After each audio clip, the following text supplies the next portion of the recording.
nombre del Padre, y del Hijo, y del Espíritu Santo. Amén. Un cordial saludo para todos ustedes. Sean bienvenidos a este programa. Hoy vamos a tener un tema muy especial y es el tema de la Santa Eucaristía. Para ello vamos a tomar el texto del Evangelio según San Lucas, en la institución precisamente de la Sagrada Eucaristía. Tomó luego pan, dio gracias, lo partió y se lo dio diciendo: Este es mi cuerpo, que se entrega por vosotros. Haced esto en recuerdo mío. De igual modo, después de cenar, tomó la copa y dijo: Esta copa es la nueva alianza en mi sangre, que se derrama por vosotros. Haced esto en mi recuerdo. Palabra del Señor. Gloria a ti, Señor Jesús. Vamos a desarrollar un poquitico los temas principales de la teología y de la liturgia de la Eucaristía, para que nosotros también nos vayamos de este programa convencidos precisamente de este hermoso tema. La Eucaristía es la culminación de la iniciación cristiana. Nosotros pensamos que la culminación de la iniciación cristiana es la confirmación, y por eso hablamos de bautismo, primera comunión y luego la confirmación. Pero el culmen de la vida cristiana es la Eucaristía, tanto que generalmente antes del Concilio Vaticano II se celebraba primero el bautismo, luego la confirmación, y como culmen era la Eucaristía. Entonces es el culmen de la iniciación cristiana. Este sacramento es instituido por Cristo. ¿En qué momento? En el momento de la última cena, cuando estaba con los discípulos, tomó pan, lo partió y se lo dio a los discípulos, y después tomó el vino y también lo reparte entre los discípulos. Allí se da la institución de la Eucaristía por parte de Cristo. Es explícito en el Evangelio. Casi que la gran mayoría de los evangelios lo narran de esta manera, y San Pablo vuelve y lo narra de la misma manera.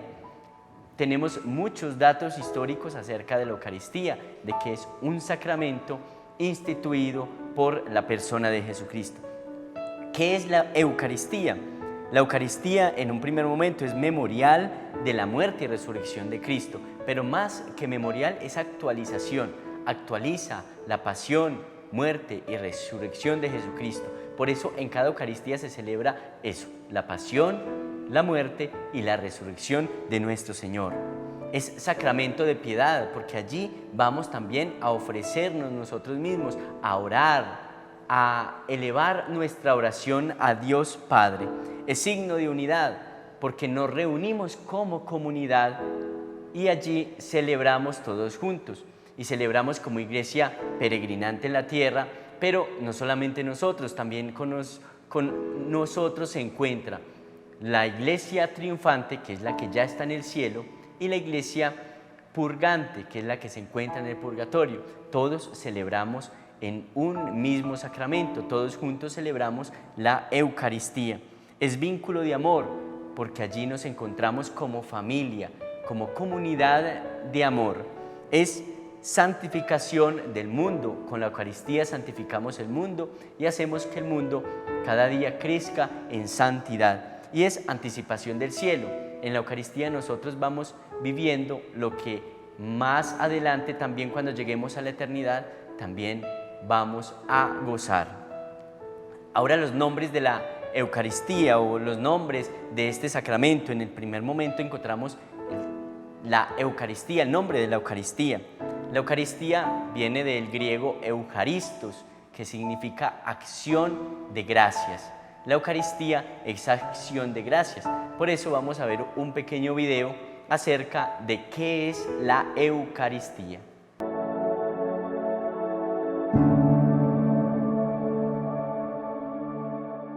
¿Qué es la Eucaristía? ¿Qué pasaría si tú le haces a alguna persona la siguiente oferta?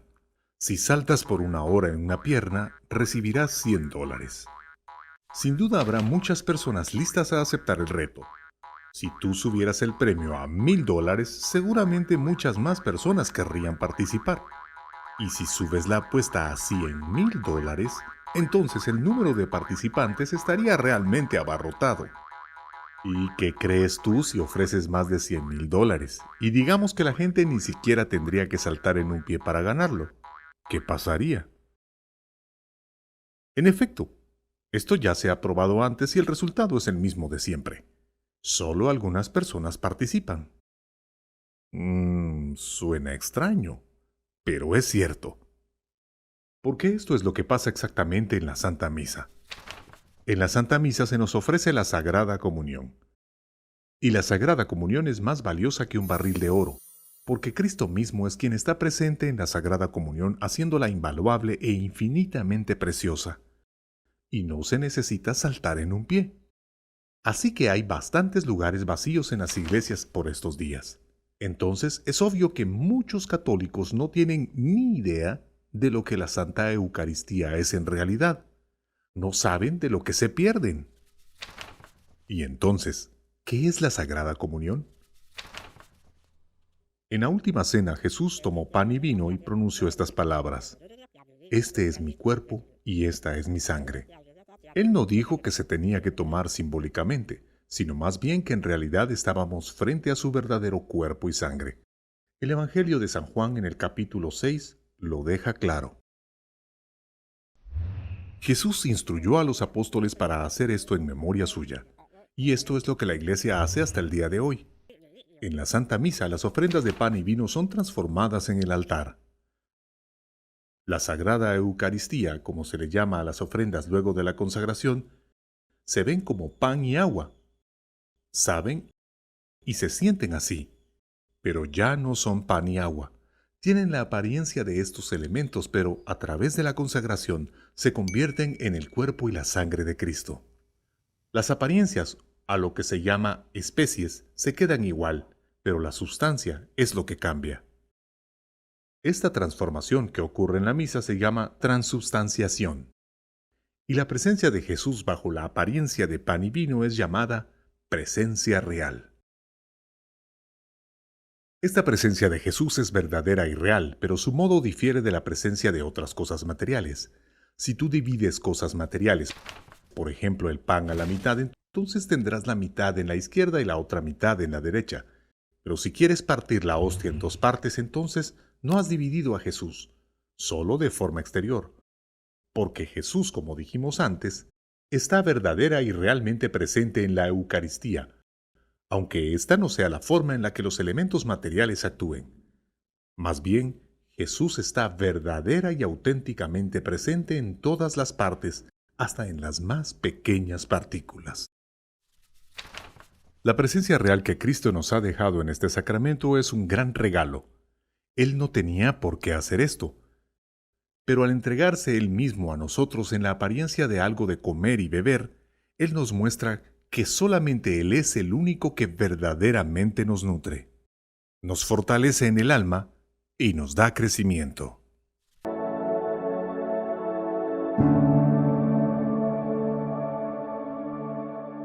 En un segundo momento, un segundo nombre que recibe la Eucaristía es banquete del Señor, cena que el Señor celebra.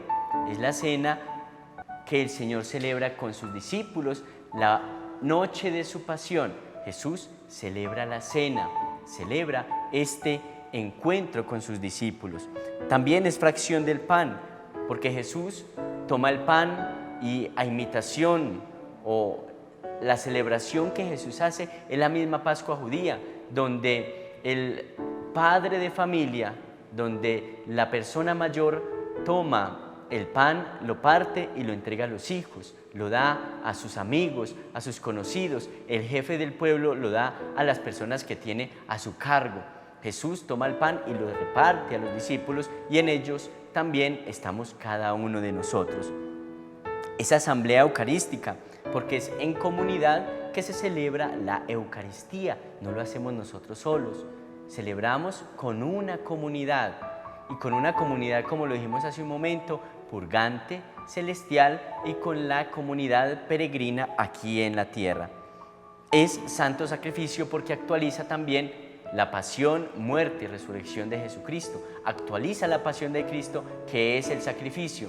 Jesús es el que celebra, no es el sacerdote es un instrumento, pero Jesús mismo es el que celebra. El sacerdote es otro Cristo, alter Cristo.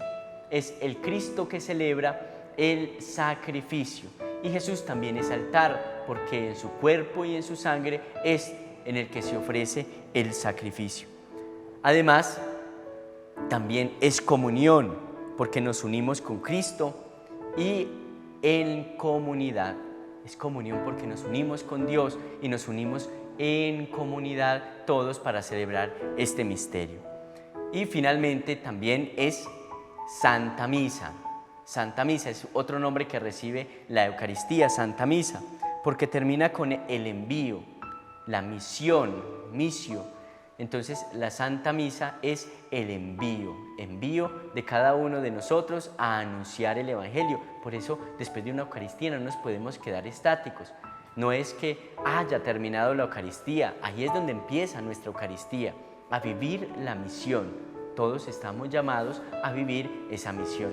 Vamos a ver un segundo video que es sobre la misa. ¿Qué es la misa? Ahorita dijimos que era la Eucaristía, que es acción de gracias. En este momento vamos a ver el videito de qué es la misa.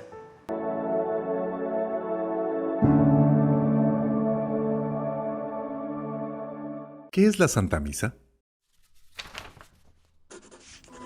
La Santa Misa no es solo una oración en comunidad o juntarse a cantar himnos. La Santa Misa es mucho más que esto. Pero para poder entender esto tenemos que establecer unas verdades básicas primero, y lo haremos en 3 pasos. Primer paso. Comprendamos qué es el sacrificio. Cuando sentimos algo lo expresamos de alguna forma verbal o por señas. Así es como identificamos a alguien que está enamorado o que está enojado. Por ejemplo, sus sentimientos tienen expresiones muy diferentes. En la religión, igual. Aquí también vemos que de muchas maneras el hombre expresa lo que está en su interior. El ejemplo más importante de estos son los sacrificios.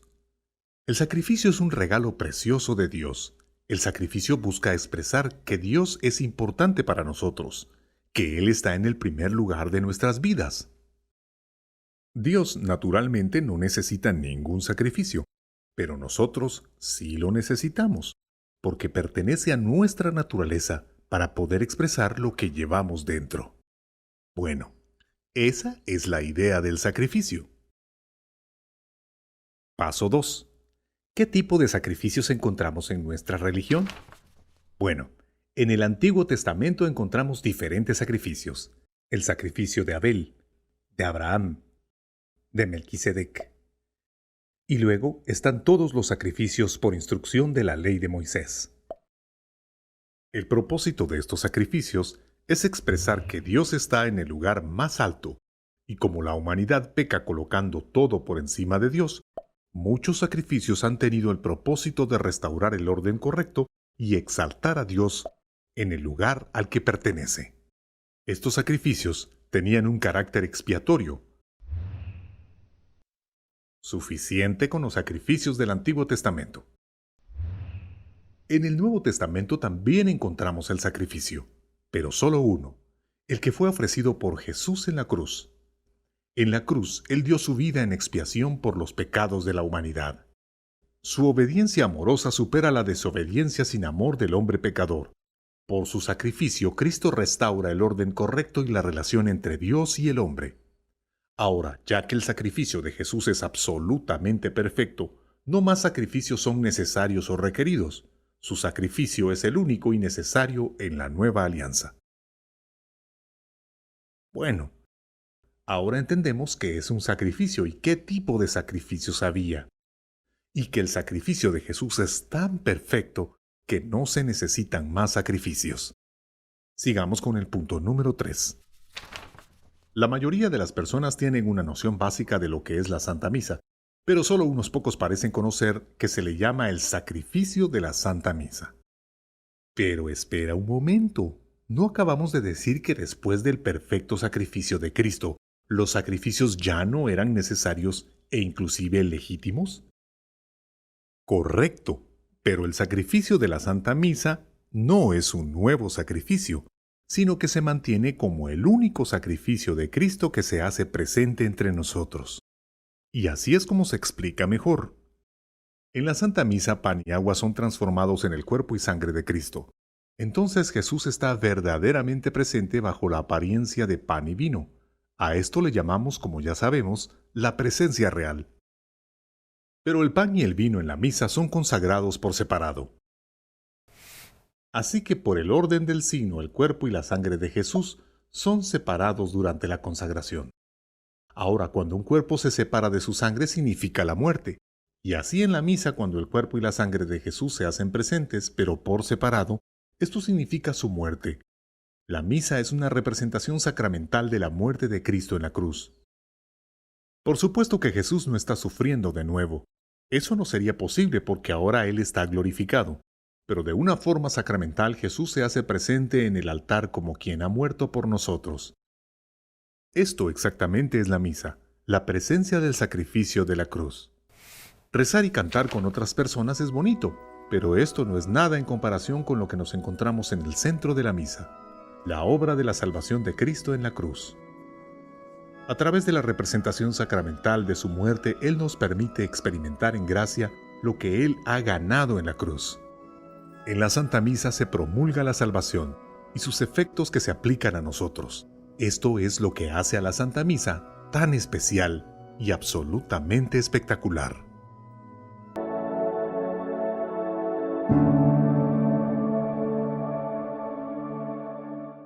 ¿Cuáles son las partes de la Eucaristía?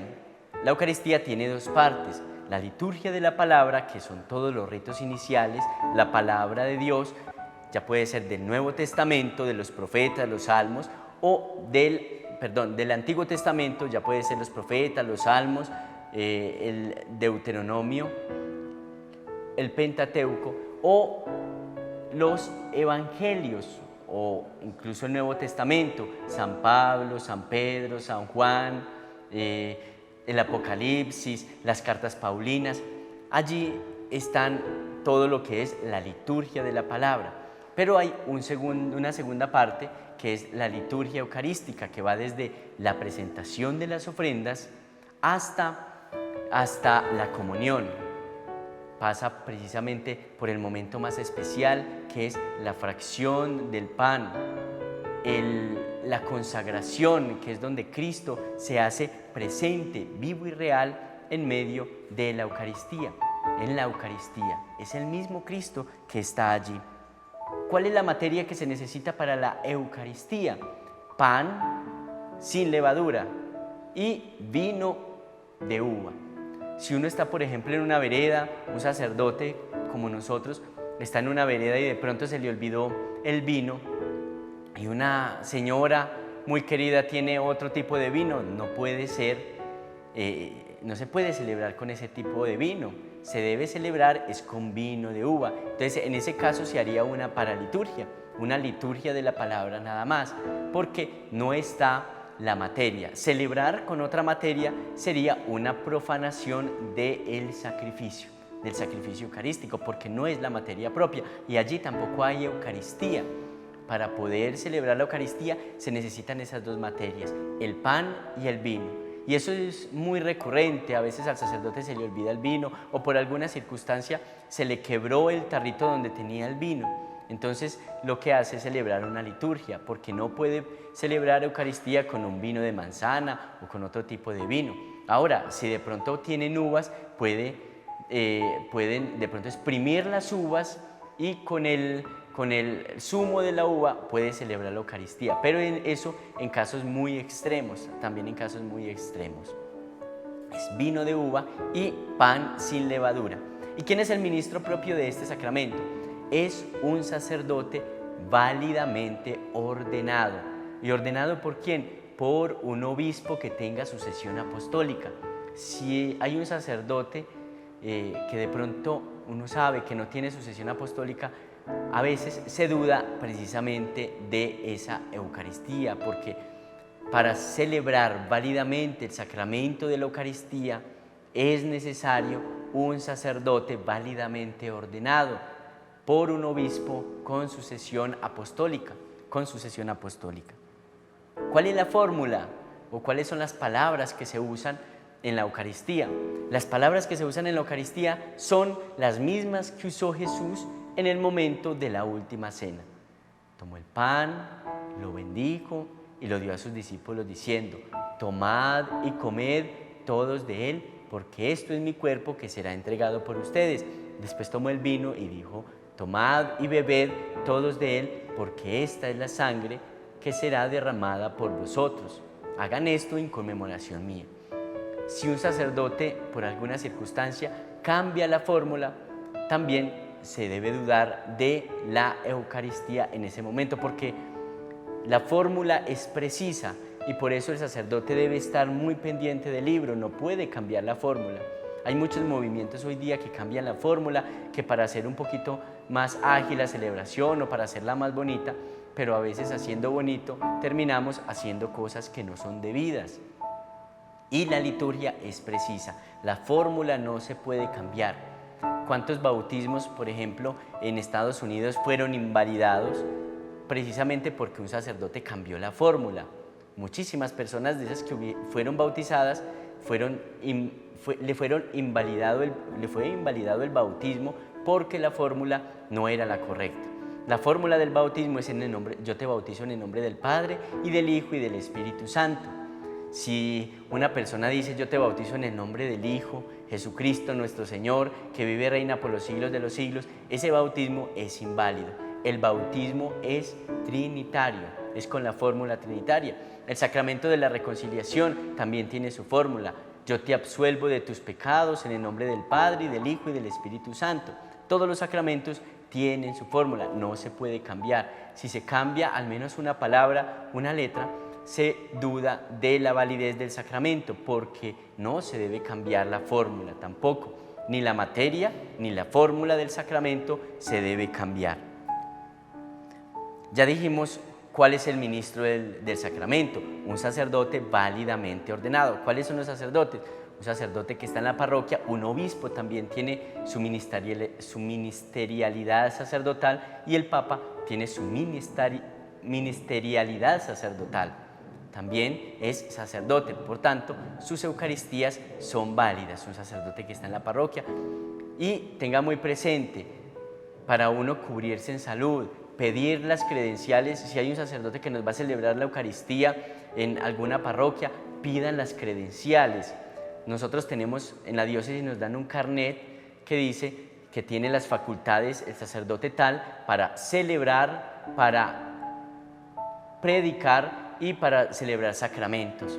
Entonces, cuando pedimos esas credenciales, estamos también adquiriendo un derecho, el derecho a saber si es sacerdote, si es válidamente ordenado o no y si pertenece a una diócesis, porque también hay sacerdotes acéfalos sin una diócesis, sin un obispo, que celebran en algunos lugares. Y algunas celebraciones también las pueden invalidar si no están apegados a una diócesis y a un obispo. Lo dice la misma Iglesia Católica en el derecho canónico, no lo digo yo, simplemente así como por decirlo, ¿no? Me estoy apegando al derecho canónico que lo dice tal cual. El sacerdote debe tener una cabeza que es un obispo, y ese sacerdote, cuando tiene un obispo, puede también adquirir sus facultades, las facultades de confesar, las facultades de presidir Eucaristía, de predicar, etc. Celebrar la Eucaristía es un mandato de Jesús. En la última cena Jesús dijo: hagan esto en memoria mía. Por tanto, nos mandó a todos los sacerdotes a celebrar la Eucaristía, a celebrar este sacramento admirable de la pasión, muerte y resurrección de Jesucristo. Es la actualización del misterio pascual del Señor. Es la actualización. En la Eucaristía pasa lo mismo que hace 2000 años, la pasión, muerte y resurrección de Jesucristo. Tal cual pasó hace 2000 años, solamente que con nuestros ojos corporales no lo podemos ver, pero lo creemos en fe. Lo creemos porque en el Espíritu sabemos que es así. En el Espíritu sabemos que Dios muere, que Dios resucita y que Dios está presente, vivo y real en la Eucaristía. ¿Cuál es el lugar en donde se debe celebrar la Eucaristía? Templo, capilla, un templo o una capilla, o una casa, siempre y cuando haya un enfermito allí. Hay muchas personas que nos dicen, ¿cuándo va a venir a celebrar en mi casa? No podemos. Si allí en esa casa no hay un enfermito que no pueda venir a la Eucaristía, no podemos celebrar. Solamente podemos celebrar en casa de enfermos. En ninguna otra casa tenemos permitido. En ninguna otra casa tenemos permitido celebrar. Quisiéramos celebrar, pero la diócesis ha sacado un decreto donde dice, en las casas no se celebra a menos que haya un enfermo. Y nosotros debemos ser muy obedientes con lo que nos pide la Iglesia. Por eso somos comunidad también sacerdotal. Estamos caminando con un pastor y el pastor nos dice algo y nosotros como sacerdotes lo debemos hacer. Es el obispo el que a nosotros nos dice lo que debemos hacer también, porque nosotros le prometimos obediencia a él y a sus sucesores el día de nuestra ordenación. ¿Y cuáles son los efectos de la Eucaristía en nuestra vida? Acrecienta nuestra unión con Cristo, nos separa del pecado, nos une como iglesia y como cristianos también como hermanos, y nos lleva a obrar el bien al otro. Acrecienta nuestra unión con Cristo, es lo más importante. Nosotros somos hermanos de Cristo. Finalmente, quiero que veamos este video, pero no sin pedirles a ustedes que oren por nosotros, los sacerdotes, para que podamos celebrar este misterio eucarístico con muchísimo amor. De igual manera, nosotros también les prometemos que oramos todos los días por ustedes en nuestras Eucaristías y en nuestra liturgia, en la que oramos por todo el pueblo, por toda la Iglesia. Gloria al Padre, al Hijo y al Espíritu Santo, como era en el principio, ahora y siempre, por los siglos de los siglos. Amén. Que el Señor los bendiga en el nombre del Padre, y del Hijo, y del Espíritu Santo.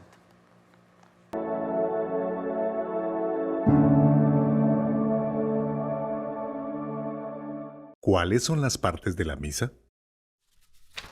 Ordinariamente la Santa Misa se divide en dos partes: la liturgia de la palabra y la liturgia de la Eucaristía.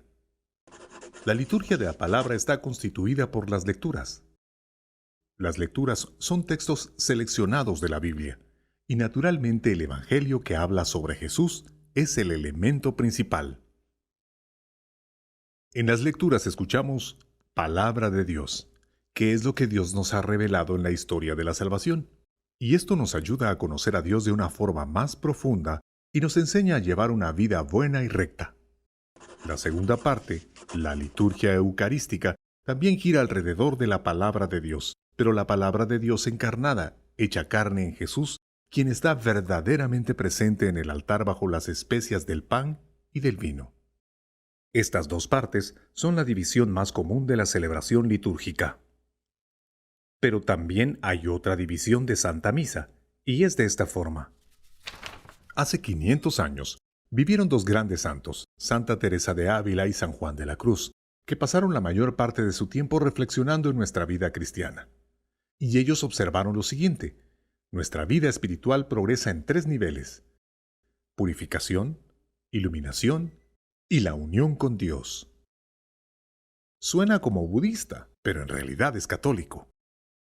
Y como Santa Teresa de Ávila y San Juan de la Cruz atendían la misa todos los días, se les ocurrió que algo similar sucedía aquí: purificación, iluminación y la unión con Dios. Al inicio de la misa encontramos el tema de la purificación. Rezamos el Yo confieso ante Dios Todopoderoso y cantamos el Kyrie, o el Señor ten piedad. Luego tenemos la lectura de las Sagradas Escrituras. Las Escrituras son la luz del misterio de Dios en nuestra fe. Ellas nos iluminan. Y finalmente en el altar Jesús se hace presente, e incluso más, lo podemos recibir en la Santa Comunión. En la Santa Misa encontramos estados o niveles de nuestra vida espiritual: purificación, iluminación y la unión con Dios. Y solo por esta razón la Santa Misa es la mejor escuela de nuestra vida cristiana.